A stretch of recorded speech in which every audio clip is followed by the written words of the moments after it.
بدل آفتابی ای محبت بدل آفتابی ای محبت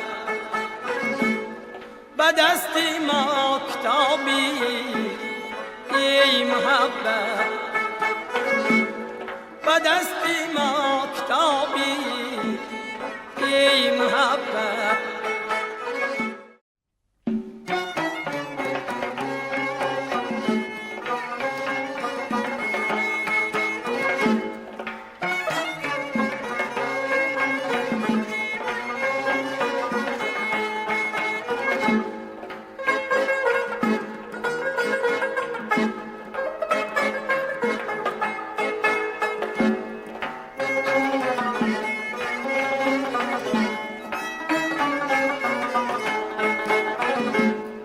بدل آفتابی ای محبت بدل آفتابی ای محبت بدست ماکتابی ای محبت بدست ماکتابی ای محبت یکسان به بیابی ای محبت.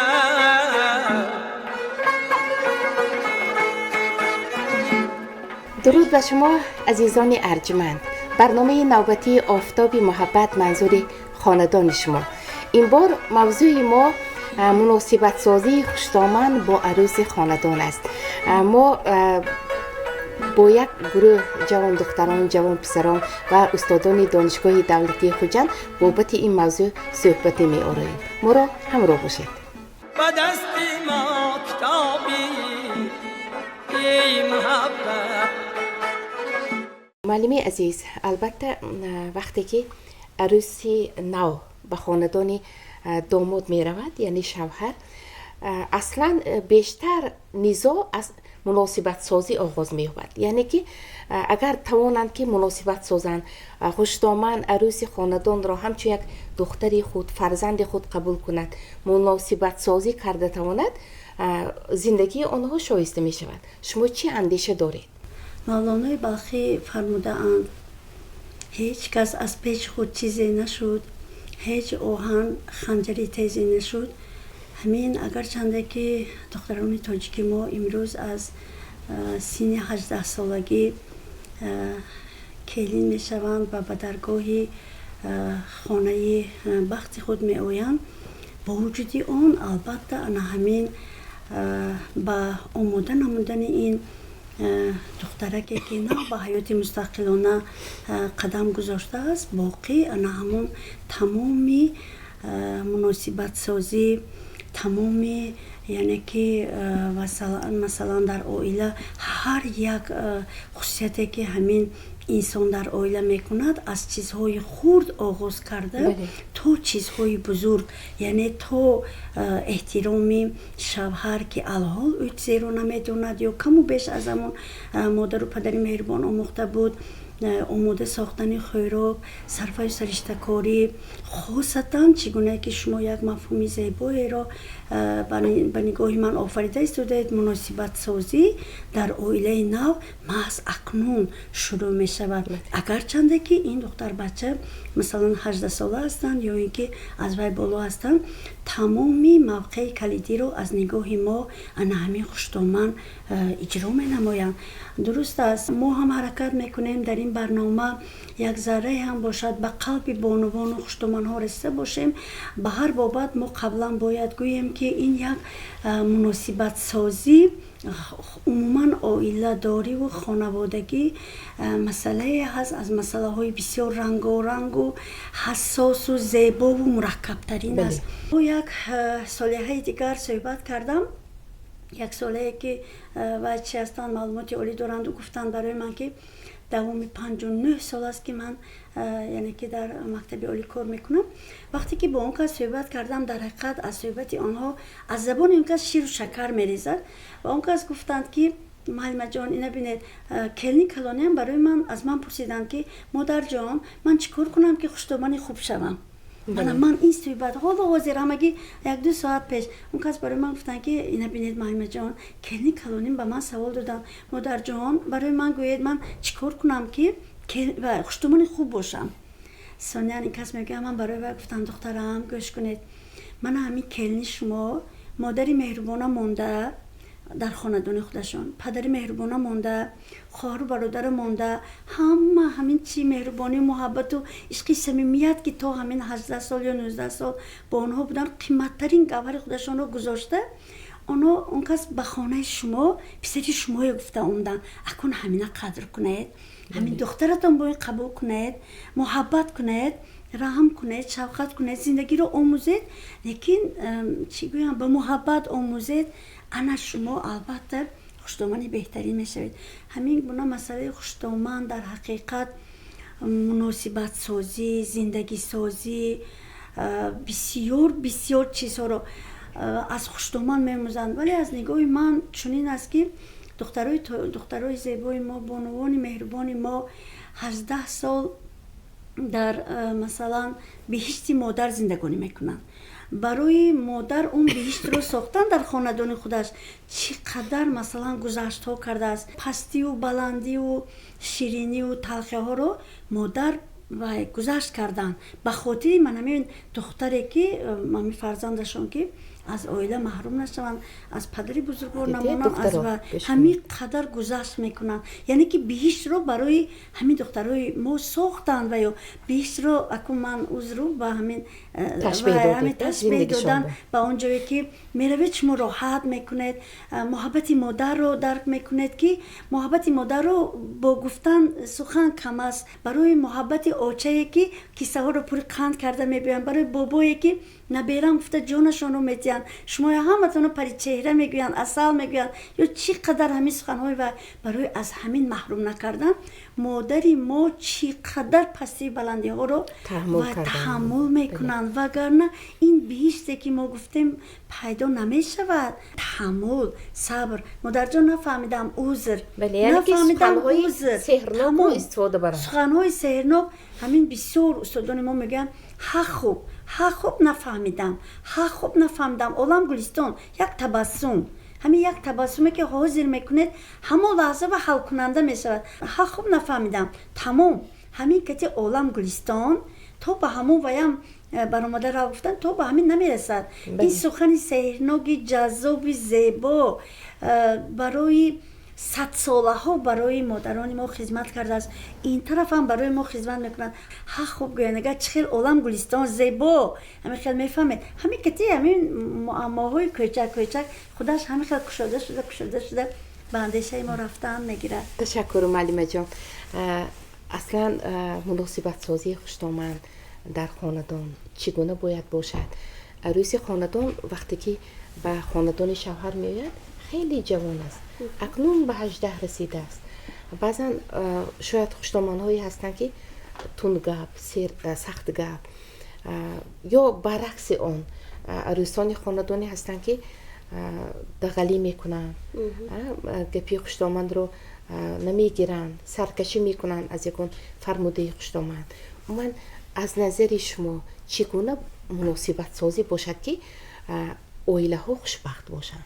تشکر. خیلی موضوع مبرم است موضوعی که داغی روز است که من خطا نمیکنم از زندگی از تجربه خودم که من 23 سال حیاتم در جبهه عائلوی گذشته است این رو گفتنی هستم که آن دمی که دختر در بسین 18 در آمدن وقتی به شوهر آمدنش رسید در خانه پدر و مادر در حقیقت در یک محیطی خوبی زندگی میکند و وقتی که از محیط خود یعنی که عرف و عادتایی که در خانواده آنها بود او به خانه تماما دیگر بیگانه می رود.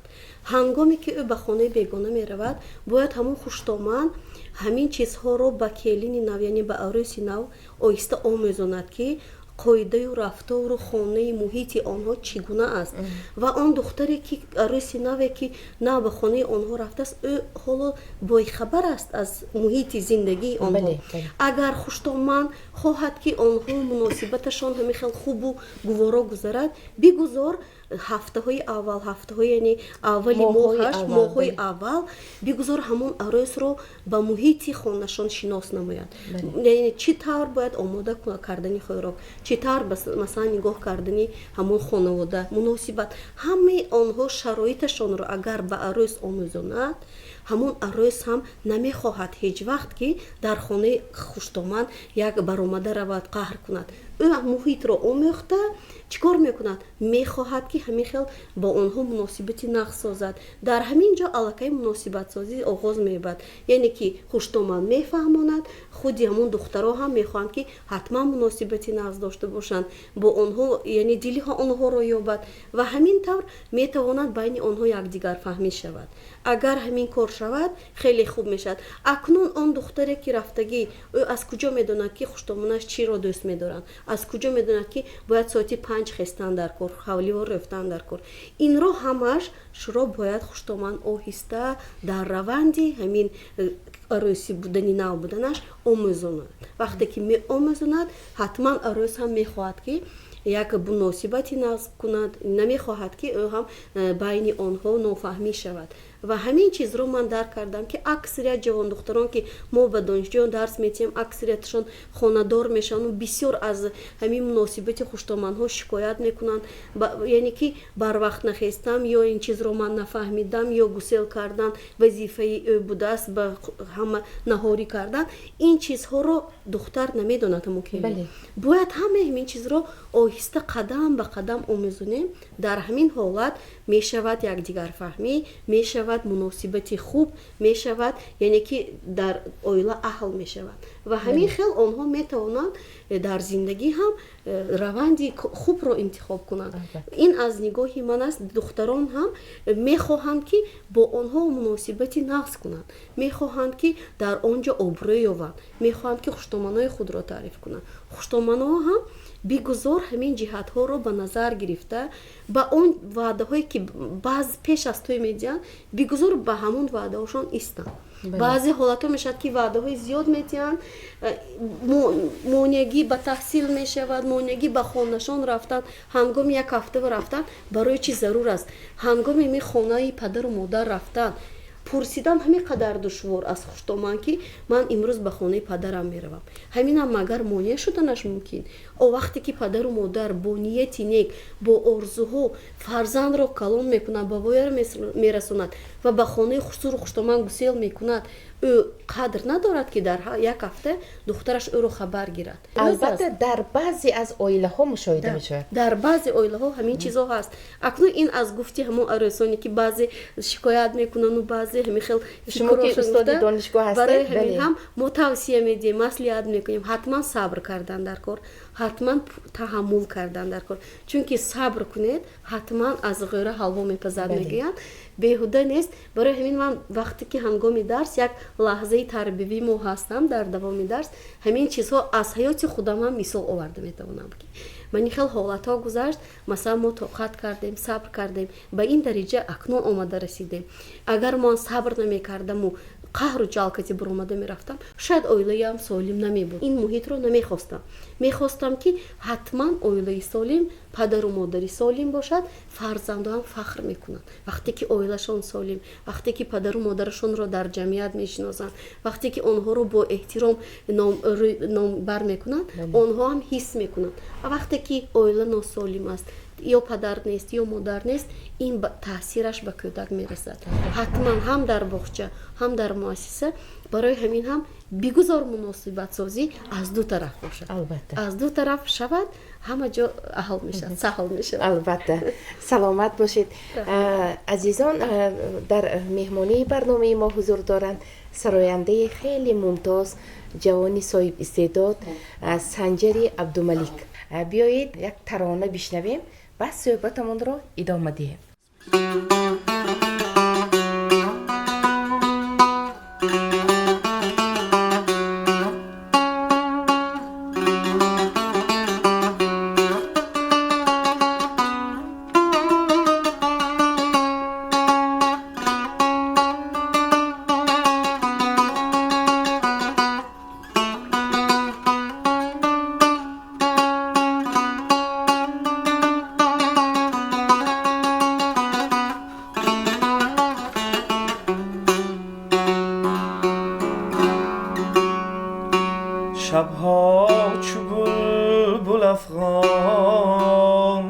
مستانه میکند دل.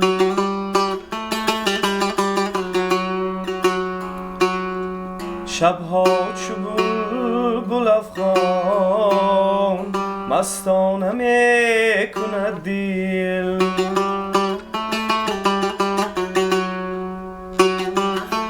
رازی نهانی ما را افسانه میکند دل، افسانه میکند دل.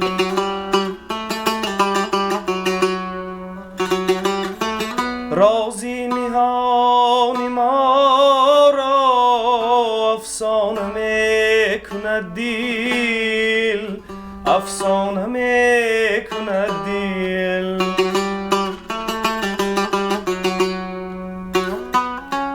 در آتشی نهانش سوزانده جسم و جانش، آخر سرای خود را ویرانه میکند دل.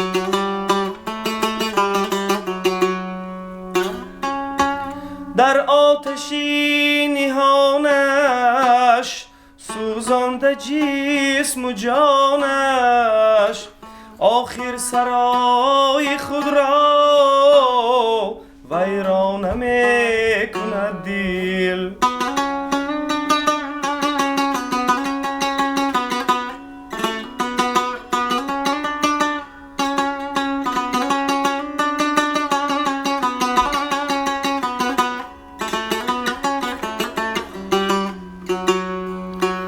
در راه عشق جانم جان را نمود قربان، اما دعای جانی جانا نمیکند دل.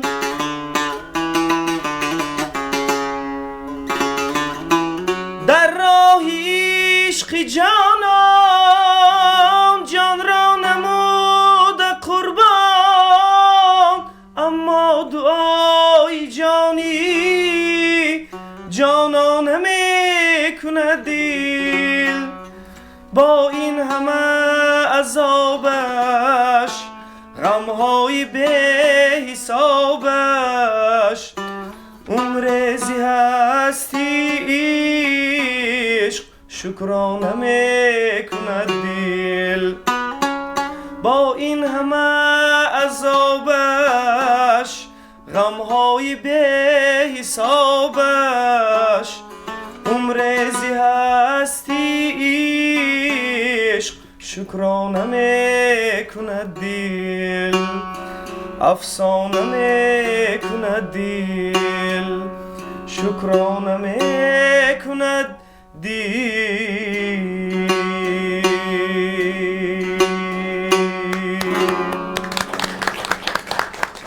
به دست ما کتابی ای محبت. میخواستم که باز اندیشه های بکری شما را فهمیده باشم. البته ما چی کار باید کنیم که هم خوشتومن خرسند باشند، هم جوانان ما محبتشان در همه خاندانی که میروند زیاده باشد. در حقیقت همون مفهوم زیبایی که شما آفریدید، مناسبت سازی، در حقیقت یک چیزی به نهایت مهم مرکب است. البته خوب میشد که من چگونه که گفتند که رخصت گرفتند برای رفتن برای عیادت پدر و مادر، برای کلین خاندان در بعضی از عائله ها هم در حقیقت معما هست. درست است علاقه همین منفی در کجا هم با کاری منفی با کاری بد راه دادن خوشتومن است. کلین خاندان باید نترسد، باید با حرمت با دوستداری گوید که مادر جان اجازت میدادید من رفته پدر مادرم رو دیده بیایم. اکنون وقتی که به خانه پدر و مادر میرود، مادری صالحه همون برعکس و یاری میشود به همین خاندان، چون که مادری صالحه میگه بچه‌م تو اینجاستی بنا کو دخترک یکون کمبودی خوشتومان یا شوهر رو گوید، مادری صالحه حتما میگه بچه جانم خیلی گپ نه دیرتر اومدن، خیلی گپ نه خوشتومانات یکون هیچ گپ نه بچه‌م مامم خیلی میگذرد ها خوب گوی میگذرد. برعکس برای انا همون پایداری این خاندان مادر اگر صالحه باشند و نصیحت کنند، ما به خوشتومان‌های عزیز و مهربان که مکتب بزرگی تجربه دارند، ما یگان ذره به ها رو چی کردن نیستیم. این مناسبت مرکب است. در هر خاندان همین گونه مخصوص است که یگان خاندان رو با خاندان دیگر ما و برابر کرده نمیتوانیم. ما از خوشتومان‌ها عذر میپرسیم، ما و یگان ذره باید دادنی نیستیم.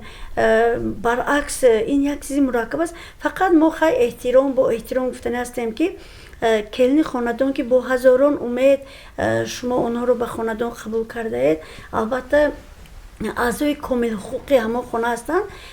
ما باید کلان ها همه کار ما به خوشتومان ها گفتن هستیم که از کلان ها و چی منشه میگیرد. همین بزرگان خاندان خاصتا خوشتومان مکپاچو چگونه که همون رو برای اندازن و همین گونه می شود. قطعی نظر از اون که و کلی همون خاندان 18 ساله 19 ساله 20 ساله یا 21 ساله هستن، باز هم اونها نگاه میکنن به همین و چی هدایتی خوشتومان و هدایتی امکپاچو و هدایت شوهر نگاه میکنن چیکار کنیم. ما انا همین راهی راست به هدایت میکردگی. البته خوشتومان ها برای همین بسیار در انمو مناسبت سازی، زندگی سازی، مناسبت با شوهر همون پسر اون کس یا دیگر بسیار ما باید خوشتومان ها احتیاطکار باشیم که بناگاه یگانجا خطا نکنیم. برای بهبودی و برای پایداری و برای همون فرزند شما پسر شما برای خوشبخت شدنشان ما فقط همه یک بعضی از نگاه خویش رو برای خوشتومان های مهربان میگوییم. البته برای جوانان برای کلینا و چی ما هم خواهان سعادتی و روزگار آنها هستیم.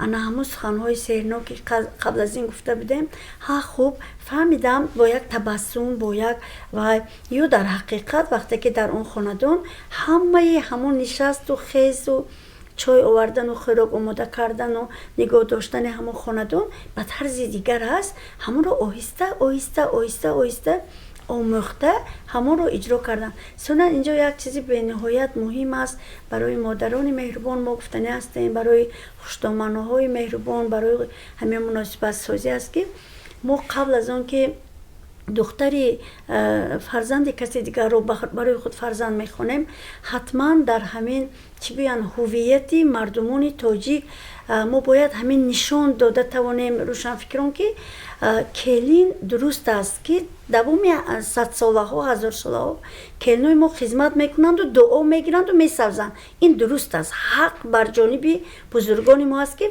چقدر خدمت میکنند 10 کرات 100 کرات زیاد کلینای آنها آینده خدمت میکنند.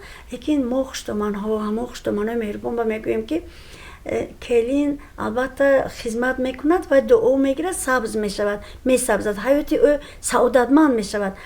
ولی من اکنون که خیلی ملایم کرده باید گویم که کلین نه تنها فقط برای خدمت، نه این چیز اشتباه برای هست. مهربانی نیاز دارد. کلین برای مهربانی البته باید دستیاری میکند، کارهای میکند، هزاران رحمت خدا بود، لیکن فقط کلین برای خدمت که من عذر کمتر اگر سخت نگویم و چی کلین فقط برای خدمت، برای کار خاندان نه، وای برای خوشبخت کردن پسری ما باید برای خوشبخت کردن اویله ما که همین پسری ما همین با همین دخترک سعادتمند شوند. ما دعا کنیم که صاحب فرزند شوند، ما دعا کنیم که آنها هماهنگ شوند، همنوا شوند، همدیگر رو فهمند و خدمت ما رو همراه کنند.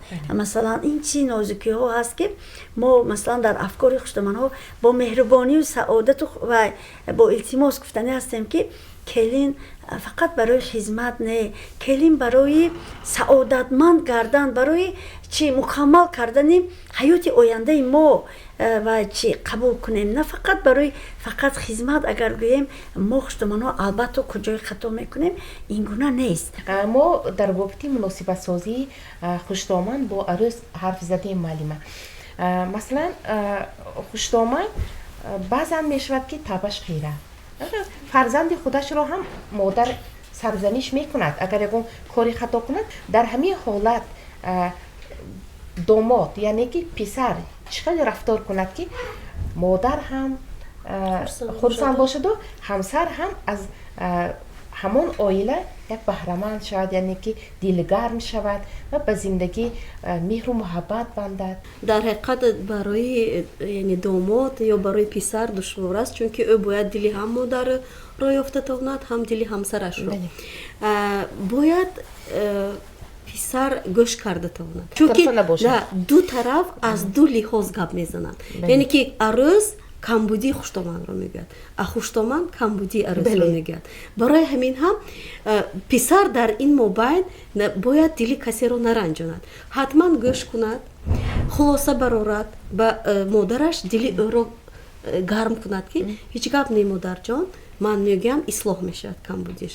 Ва ба арӯсаш, ба ҳамсараш гуфтанаш зарур аст ки ҳеҷ гап не, хай модарам калон, таҷрибашон зиёд, бигузор он чизе ки хато кардӣ, аз ту гузашт, узр пурсидан дар кор мешавад зиндагӣ ба гуфта ҳамин хел кунад ки дили ҳардуро ёбад. Дили ҳамсарашро бояд нашиканад, дилбардорӣ кунад. Занҳо ба суханҳои гарм ниёз доранд. Вақте ки сухани некати муносибат мекунед, онҳо ҳамон коре ки намекунанд ҳамонро ҳам иҷро мекунанд.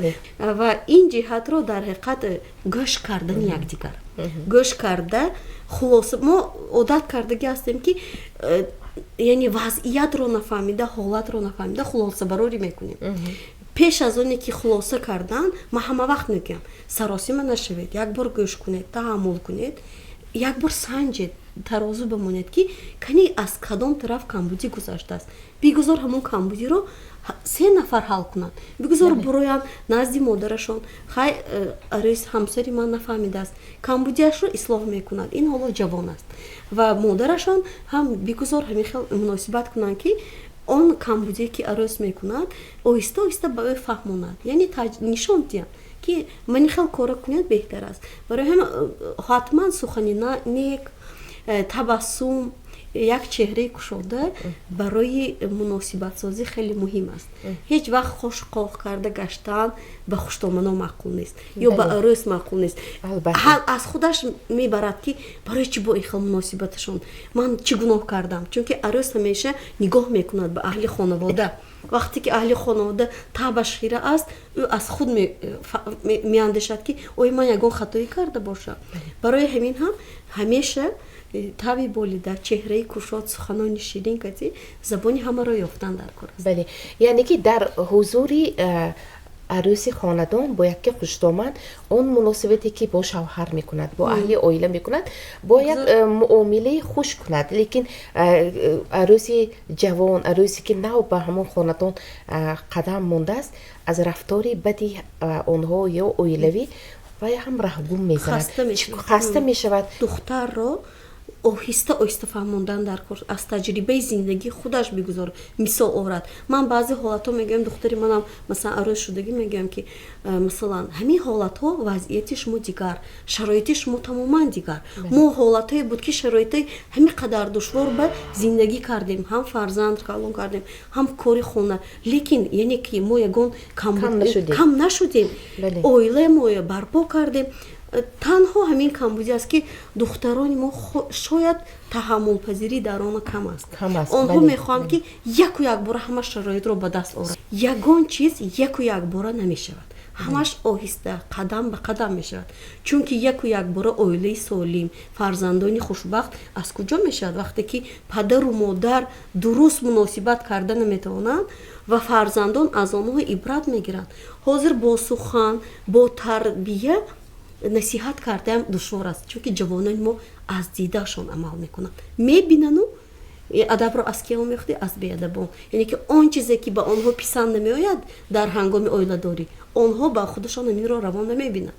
барои ҳаминам ман ҳам дар муҳити зиндагии худам ҳаминро пайхаст кардам ки насиҳат карда, шинонда гап задан онҳо бефоида. онҳо худашон дида худашон хулоса мебароранд ки чӣ хел бана падару модарам муносибаташонам хел иззату эҳтиромашон ҳаст, моям оянда ба моям ҳаминро яъне ибрат мешавад ба мо. ҳаминро дар оилаи худашон пеш мебаранд. барои ҳамин ҳам танҳо бо намуна шудан, бо нишон додани амалҳои худ, амалҳои неки худ мо метавонем ҷавононро тарбия кунем. ва онҳо аз ҳамин дида ба худ хулоса мекунанд ки оилаи солимро барпо кардан басо мушкил аст. ин роҳҳои пайроҳии хеле зиёд дорад, пасту баландиҳои зиёд дорад. Инро на ҳар кас сабр мекунад. ҷавонони мо мехоҳанд ки ҳамаш якбора шавад, хонаи алоҳида мехоҳанд, мошини алоҳида мехоҳанд ки ҳамаш якбора ба онҳо. оя ин хато аст? бояд ду каса ин чизро ба даст оред. зану шавҳар ҷуфти боркаш мегӯяд. ин рост аст, зеро ки агар зану шавҳар баробар зиндагиро кашанд, сабуктар меравад зиндагӣ. агар якташон қафо монад, зиндагӣ пас мегардад ба қафо. албатта муносибатсозӣ дар зиндагии якҷоyии ҷавонони мо нақши марказиро мебозад. агар ҷавонони мо аз овони ҳамин наврасӣ муносибатсозии падару модарро бинанд, албатта аз реша аз оила сарчашма мегирад. муносибат сохта тавонанд. вақте ки хуштоманд ягон сухани беҷо гуфт, шояд ин фикри андешаи ман, модарҷон, куҷои ман хато кардам ё иштибоҳ кардам, шумо гӯед, ман ҳамонро ислоҳ мекунам. шояд вай ҳамон хуштомане ки ба ғазаб омада буд, дарҳол ба таҳаммул кардан мепардозад. яъне ки муносибатсозӣ бояд ки духтарони мо омӯзанд. чӣ қадар тавонанд аз як сухан, масалан гирем он сухани баъд ҳам аз даҳон мебарояд, сухани ширин ҳам аз даҳон мебарояд. беҳтараш чӣ? беҳтараш он ки сухани ширин барояд.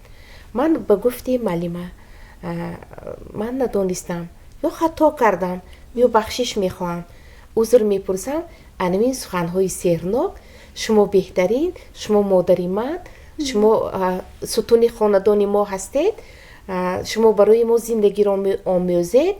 аз ҳамин суханҳо сарчашма мегирад ояндаи дурахшони ҳам арӯсу ҳам домод. таманно мекунем ки зиндагиашон хушбахтона бошад. аз ҷавонон мепурсидам ки чӣ бардоште кардан аз барномаи мо?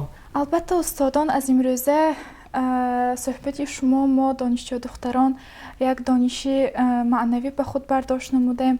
албатта ки мо донишҷӯ духтарон дар ҳаёти минбаъдаи худ ба хулосае омадем ки якдигарфаҳмӣ байни хуштоманд ва келини нав яке аз воситаҳои асосии пойдор будани оила мебошад. ва чӣ хеле ки шумо устодони азиз қайд кардед, бояд келинои арӯсони нав бояд ҳамеша дар ҳама ҳолати зиндагӣ бояд пурсабр бошанд. дар ҳама ҳолатҳо пурсабриро пешаи худ намоянд. ҳамдигарфаҳмӣ мобайни онҳо ҳамеша пойдор бошад. пеш аз ҳама ташаккури зиёд ба шумо устодони гиромӣ. мо ҷавонони саодатманд ба хулосае омадем ки аз чунин суханҳои пурмазмуни шумо мо бояд дар зиндагӣ якдигар фаҳмӣ кунем ва ҳар сахтию пастиҳои зиндагӣ ки ба сари мо меояд, мо онро бо якдигар фаҳмӣ, бо дастгирии ҳамдигар паси сар намоем ва ба қуллаҳои он муваффақ гардем. таманно мекунам ки ба ҳамин ҷавонон дар зиндагии ояндаи худ аз ин суханҳо манбаи бардоштанд ва аз рӯи он амал мекунанд. ташаккури зиёд барои чунин суханҳо. дар оянда вақте ки оиладор мешед, кадом роҳро пеш мегиред? масалан гирем модаратон гуфтанд тарафи модарро мегиред ё тарафи ҳамсарро? бояд мо дар оянда ба ҳар ду тараф гӯш кунем ва ба хулосае барорем, на дили модарро ранҷонем ва на дили ҳамсари худро. мо бояд бо фикри худ, бо як андешаи худ معما را پس سر نماییم.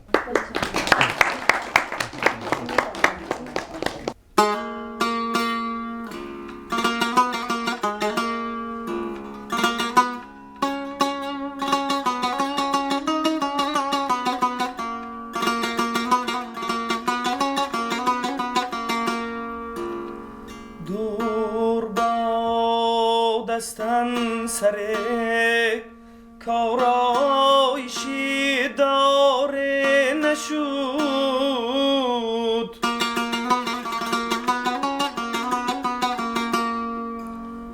دور بادستن سر کارایشی داره نشود.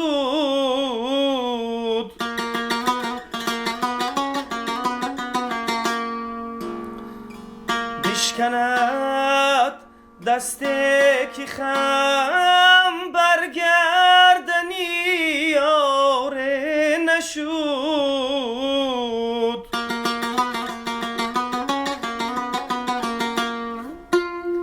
در قیامت سرچی سام بیرون کند از جیب خاک، سینه ای آن کس که داغی لال رخسار نشود.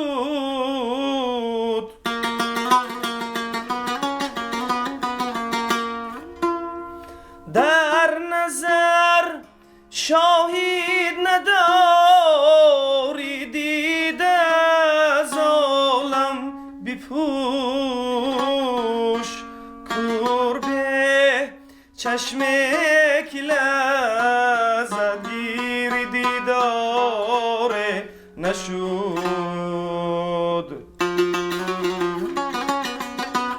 قربه چشم که لذت گیر دیدار نشد.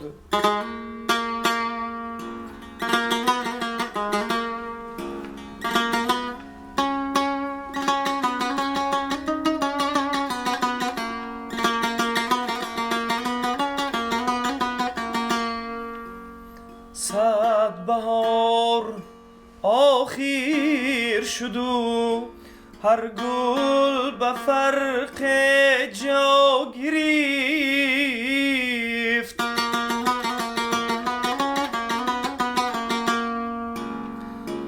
غنچه باغ دلی ما به دستار نشد.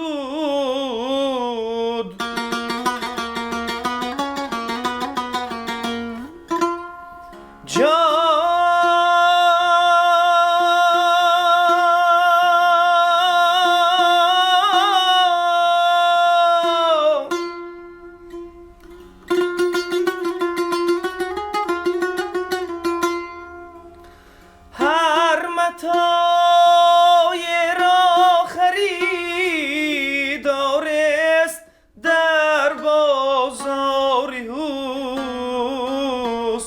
پیر شد زبون سا او را خریدار نشد.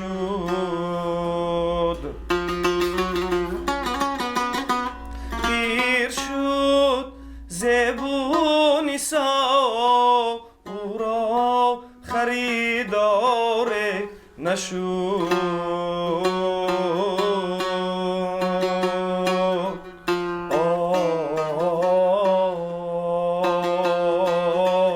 جان جان فریاد.